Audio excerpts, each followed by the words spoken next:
from the boxing match that nobody asked for, right? And the UFC event that everybody will be watching. Canelo's fighting Berlanga. Another snooze fest. They're trying to sell a pay-per-view for $90 and $500 minimum in person. It's just robbery at this point to pay for another lame Canelo fight that always goes the distance against a subpar opponent. I'll actually be attending the UFC event at the Sphere instead. I love the sport of boxing more than anything, and I will be watching boxing matches anywhere. So the idea I'm choosing to attend the UFC and support Dana White instead of Canelo tells you everything you need to know. You know, at some point, let it go.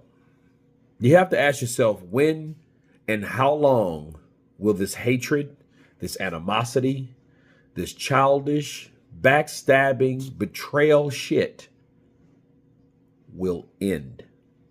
Okay? Between Oscar De La Hoya and Canelo Alvarez, Oscar De La Hoya, you know, did make some good points. Like, let's talk about them. Yeah, a $90 fight, a fight we don't want to see on pay-per-view. Yeah, that's bullshit. I mean, that's the ongoing problem with boxing. That's why Turki Al-Sheikh is killing it right now, because that's what we had. We had Canelo being the cash cow, and I'm thinking, why the hell is he the cash cow? This man ain't fought nobody we wanted to see him fight in years. What, since Triple G won? You know what I mean? Like, really just think about it. Like, he hasn't fought anybody you know that you gave a shit about really watching. You know what I'm saying? He just wanted to keep raising the bar and keep getting bigger, and we've seen how high he could get, but, you know, his ceiling stopped at 175. So I get that with Oscar saying, you know, nobody want to see that shit, and you're charging people $90. It's crazy. But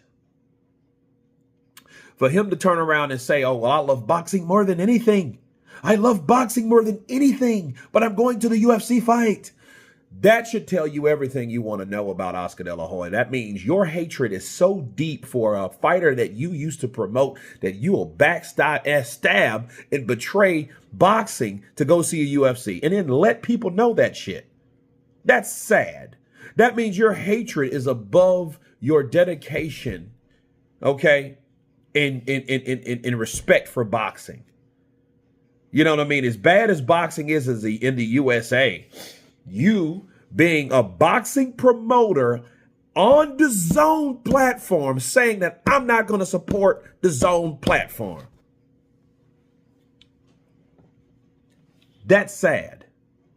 That is absolutely pathetic. You know what I mean? And Oscar sitting there with them fake ass abs and all that stuff like that. Listen, give it a rest, man. Let it go. Canelo left you. He left Eddie too. He'll do whatever he wants. That's what Canelo does. You know what I mean? If you wasn't such a sensitive somebody, he might have came back to you. You know what I mean? But he really, you know, he just kind of tucked stuff in for so long that now he's just letting how he really feels about you. And you're doing the same. But you're supposed to be the older, senior person in this whole equation. You're supposed to be the better man. You're supposed to take the high road, okay? But you're not doing it. But instead, you want to support UFC because you're mad at Canelo Alvarez on your platform. Hell, I can understand if this was like something else, you know, but this is boxing, the sport that made you millions. And now you want to say, oh, I'm going to the UFC fight. You know what I mean? Stop the Canelo hate, man. Look, call that man, make your peace, you know, because that ain't helping nobody. But you guys tell me what you think of Oscar De La Hoya betraying boxing to go to the UFC over Canelo Alvarez. Of course, please subscribe. And you guys been Counterpunch. Peace!